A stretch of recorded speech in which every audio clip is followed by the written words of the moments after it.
In January 2014, the lifeless body of 18-year-old Emily Thompson was discovered in the living room of a suburban residence in Brookhaven, Georgia. The investigation revealed the unsettling aspects of her intense relationship with Michael Carter, a high school coach.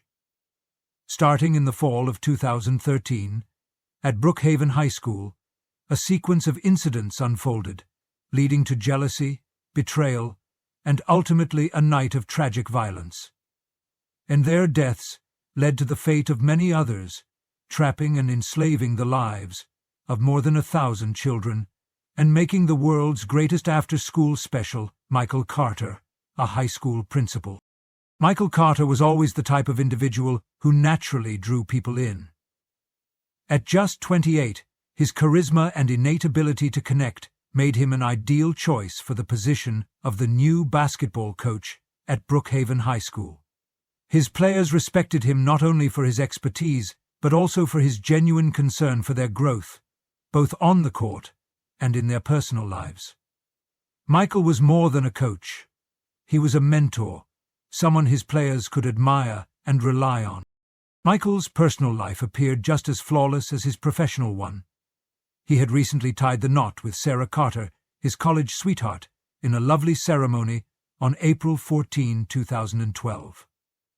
Sarah, a kindergarten teacher, was beloved in the town for her kind nature and affection for children.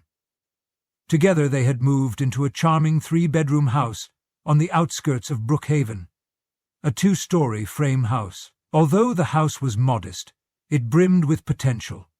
Room for a nursery, a backyard for a swing set, and a future filled with the love and warmth Michael and Sarah envisioned. Transitioning into married life was both thrilling and demanding for Michael. Balancing his new job responsibilities with his dedication to Sarah required more effort than he had expected. Sarah, always supportive, encouraged him to channel his passion into coaching, assuring him they would always make time for each other.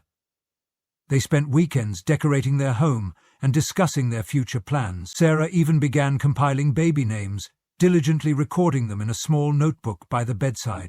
Meanwhile, Emily Thompson led a vastly different existence. At 17, she was the star cheerleader at Brookhaven High School. Her striking appearance and vibrant personality made her the focal point wherever she went. However, behind her bright smile was a girl yearning for love and stability. Emily had grown up in a fractured household, where her parents were more consumed by their own disputes than by raising her. Her father had left when she was 10, and her mother, struggling with alcoholism, barely maintained their small apartment. Emily quickly learned to fend for herself. The instability at home turned her into a skilled manipulator.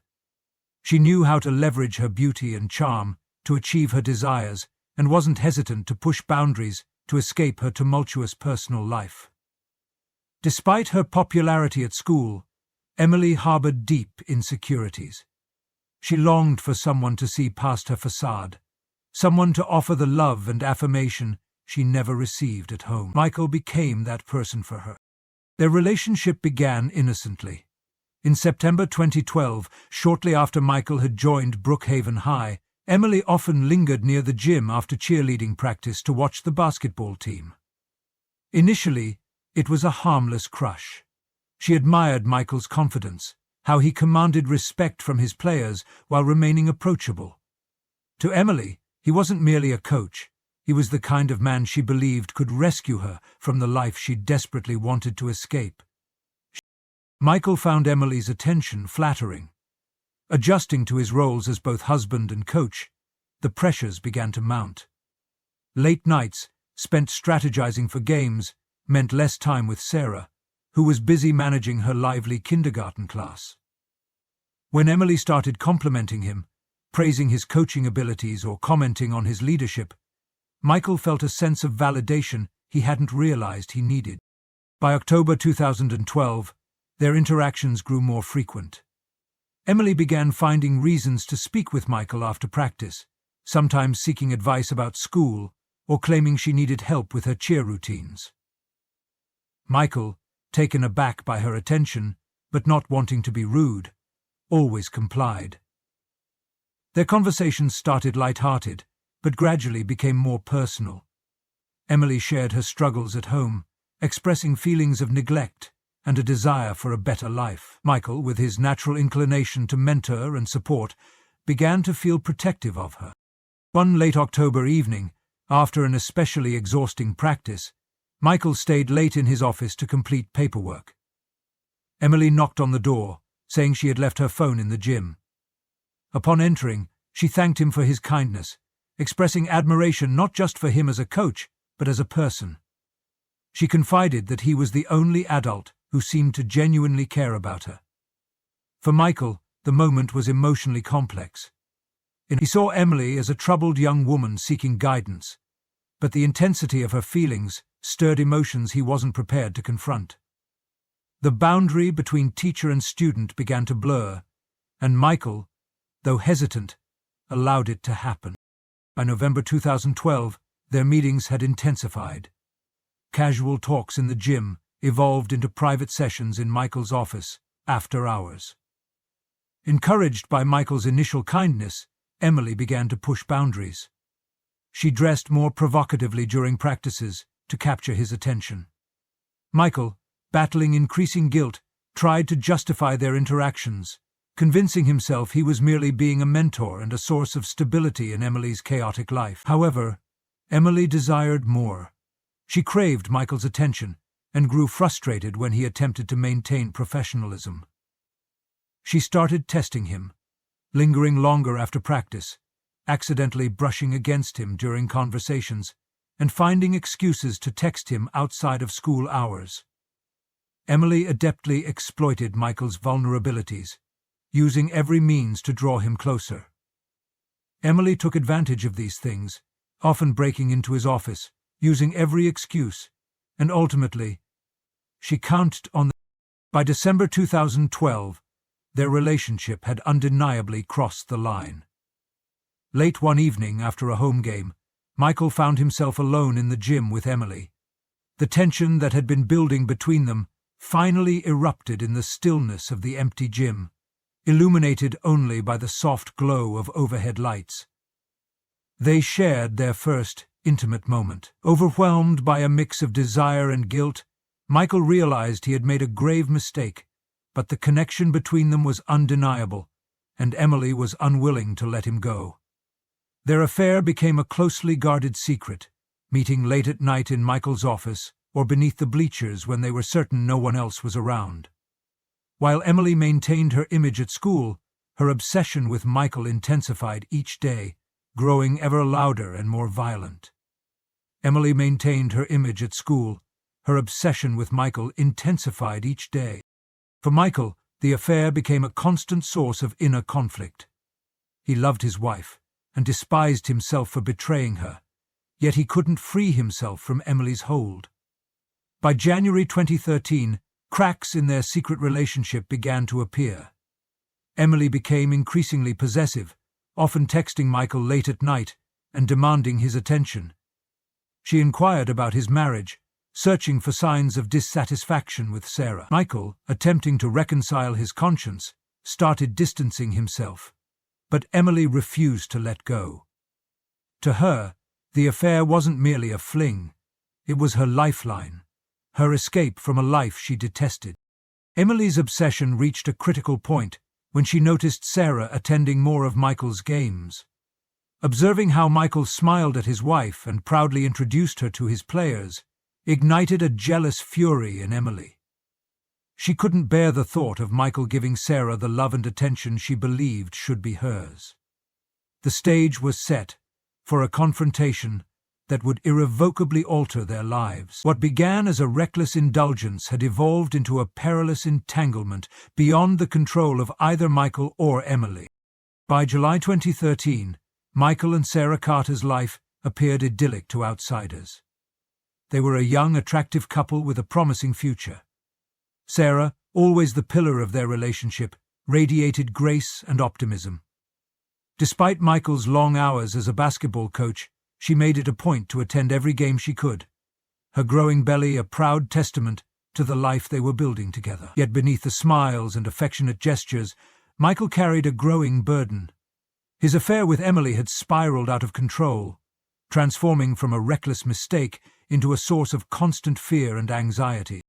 Emily's obsession became unrelenting. Her once playful and flirtatious texts turned into desperate messages demanding Michael's attention. She began showing up unannounced at the gym, waiting for him after practice, her eyes filled with a mix of anger and longing. Emily's entire world centered around Michael. Her obsession consumed her, driven by the void in her own life. With no family to rely on and no true friends to confide in, her grades began to decline, and her attendance at cheerleading practice became sporadic. Her coach grew concerned, but Emily dismissed the inquiries with vague excuses. And then she saw the ruin. Behind closed doors, Emily's jealousy towards Sarah escalated to a fever pitch. On August 14, 2013, everything changed. During a game at Brookhaven High, Sarah made an unexpected appearance, wearing a loose dress that barely concealed her growing baby bump. Michael spotted her in the stands and couldn't help but smile. To him, Sarah was a beacon of light in his dark and complicated world. Emily, watching from the sidelines in her cheerleading uniform, saw the interaction and felt a surge of uncontrollable rage. She couldn't fathom how Michael could still love his wife after she had risked everything for him. She despised the way his face lit up for Sarah, and how his gaze lingered on her even as he coached the game. That night, when Sarah approached Michael to congratulate him after the game, Emily watched from the shadows with a clenched jaw and trembling hands. The casual announcement of Sarah's pregnancy to a group of players and their families was the final straw. Emily abruptly left the gym, slamming the door behind her as she fought back tears. To her, the pregnancy was a betrayal, a permanent symbol of Michael's love for his wife and the life he was building without her. From that moment on, Emily's thoughts were consumed with one objective: removing Sarah from the equation, because pure passion was only the pretext for a violent death. Unaware of the storm brewing within Emily, Michael decided it was time to end the affair definitively. On August 20, 2013, after a late practice, he called Emily into his office. What was meant to be a final conversation quickly escalated into a volatile confrontation. Emily begged, threatened, and cried, oscillating between declarations of love and warnings of what she might do if he left her. He felt as though he was standing on the tiptoes of an evolution. Michael stood firm, walking away from her sobs, echoing in the empty gym. He heard Tiffany scream as the door closed. By November 1, 2013, Emily's obsession had intensified to dangerous levels. Michael had ceased responding to her texts and was avoiding her as much as possible. Her meticulously crafted world of manipulation and control was unraveling, and she was determined to regain the power she felt slipping away.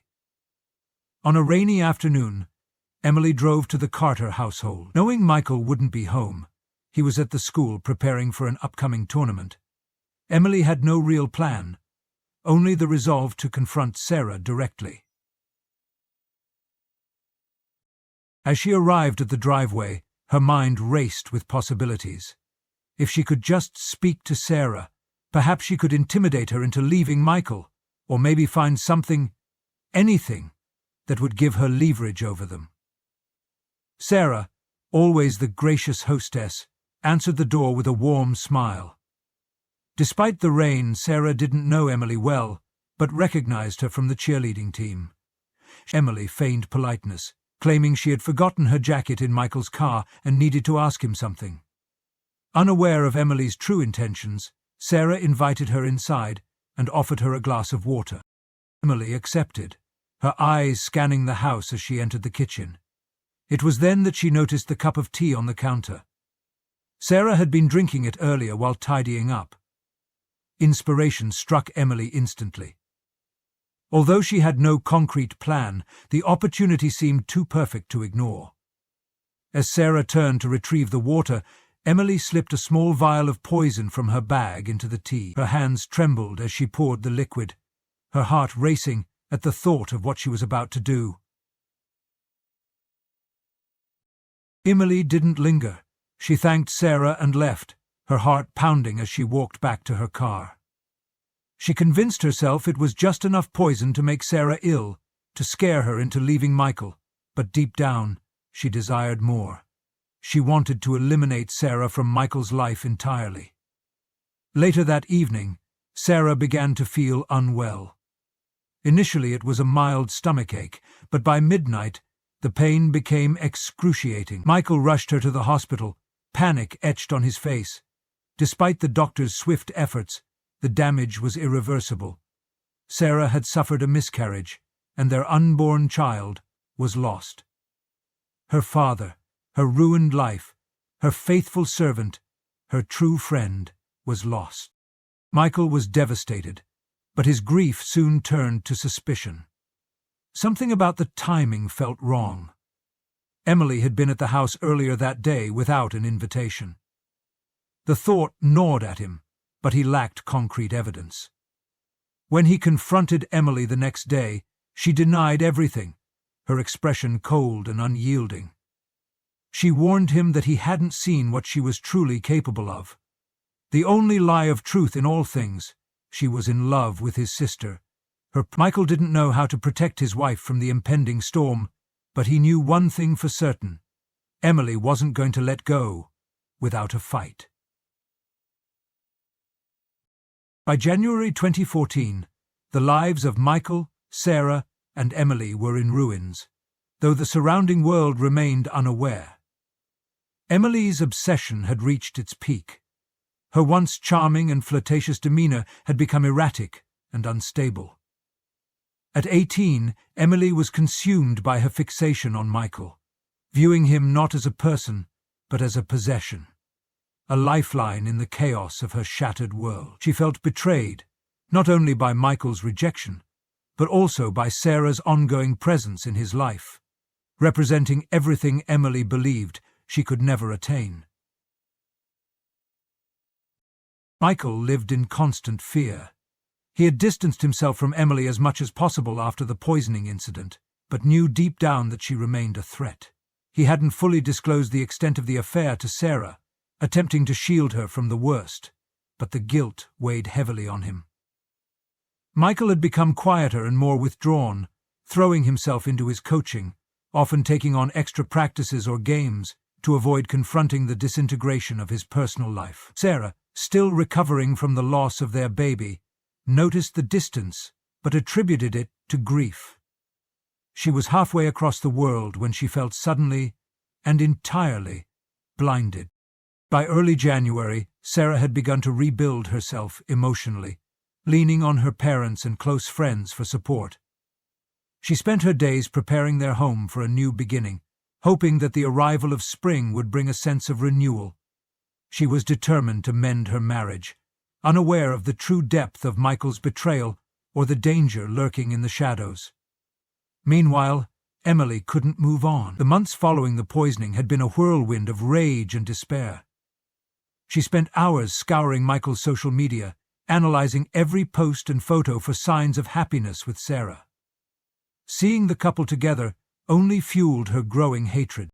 On January 10, 2014, Emily made a decision. If she couldn't have Michael, no one could.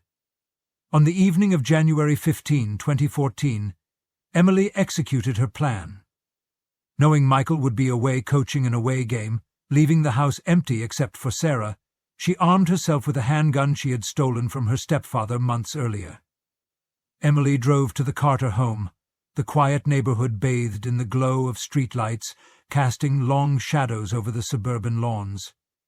She resolved to die by her own hand before the police arrived to threaten her. She parked a few houses down and walked the rest of the way, the cold air biting her skin as she rehearsed what she would say to Sarah. Breaking into the house was easier than Emily had anticipated. The back door had been left unlocked, a common oversight in their small, trusting community. Inside, the house was warm and silent, a stark contrast to Emily's turbulent mind. She wandered through the living room, her fingers grazing the picture frames on the mantel. Each photo of Michael and Sarah smiling together only strengthened her resolve. Emily didn't have to wait long. Around 8:45 p.m., Sarah returned home, her arms full of groceries.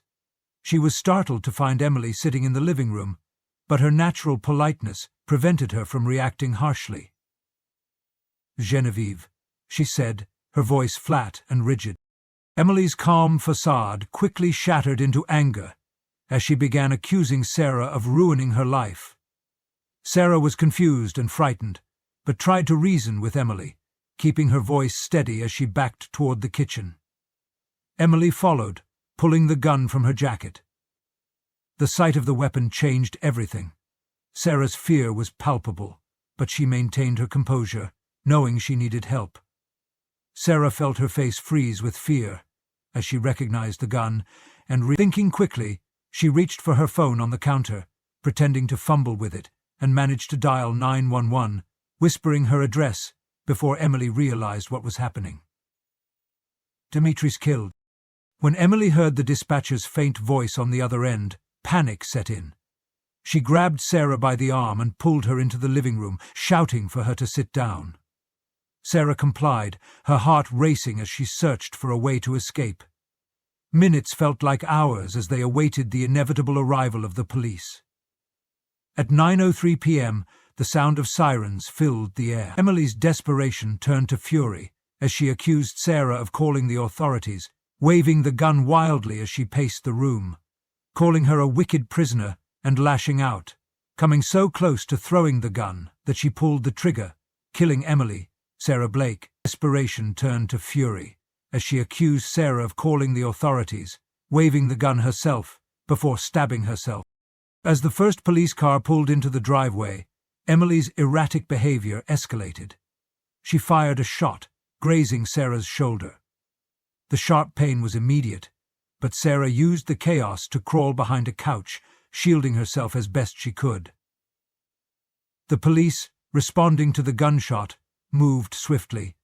They shouted commands from outside, attempting to negotiate with Emily, but she was beyond reasoning. Emily barricaded herself inside the house, firing indiscriminately at the officers. In the ensuing chaos, one officer was struck and killed, a 32-year-old father of two, whose life was tragically cut short that night. She swallowed hard, shutting out the sound of Cyrus's unbidden guest and the sorrow that had come with his death. By 9:20 p.m., the standoff reached its tragic conclusion. Police stormed the house with determination. Emily fired at them wildly, her shots erratic and panicked. The officers returned fire, and Emily was hit multiple times. She collapsed in the living room, blood pooling on the hardwood floor, her obsession and rage extinguished in an instant. The events of January 15, 2014, left the Brookhaven community in shock. The once quiet neighborhood transformed into a crime scene, the flashing lights of police cars highlighting the tragedy that had unfolded. News of the murder spread rapidly, and within hours, Michael's affair with Emily was revealed. The disclosure shattered Michael's reputation. Parents pulled their children from his team, demanding his resignation. Although Michael fully cooperated with the investigation, admitting his role in the events leading to the tragedy, the public viewed him as complicit. In some cases, his reputation was betrayed. When terrorists killed 9 officials, he had to meet the public. By February 2014, Michael had resigned from his position and vanished from the public eye, retreating to an undisclosed location to escape the scrutiny. Sarah survived her physical injuries, but struggled to recover emotionally. By March 2014, she had moved back in with her parents and filed for divorce shortly after. The betrayal and trauma were overwhelming, making it impossible for her to envision a future with Michael. Her previously bright outlook on life was overshadowed by grief and betrayal. Emily's story became a cautionary tale. The media portrayed her as a troubled young woman, a victim of her circumstances yet also a perpetrator of unimaginable violence. Debates about mental health, accountability, and the ethics of relationships between teachers and students raged on. For those who knew her, Emily remained a symbol of how unchecked obsession and despair can spiral into tragedy. The Carter home, once filled with hope and promise, stood empty for months. The neighborhood eventually returned to its routine, but the memory of that night lingered, serving as a chilling reminder of how lives can unravel amidst love, betrayal, and obsession. This tragic chapter in the lives of Michael, Sarah, and Emily serves as a testament to the devastating consequences of secrets and unchecked emotions. The events in Brookhaven left a lasting impact on everyone involved, illustrating a story of love, betrayal, and the dangerous repercussions of obsession. A once promising life ended, a family was torn apart, and a quiet town was forever changed by the secrets and lies that lay beneath its surface. Don't forget to like and subscribe for more gripping stories like this.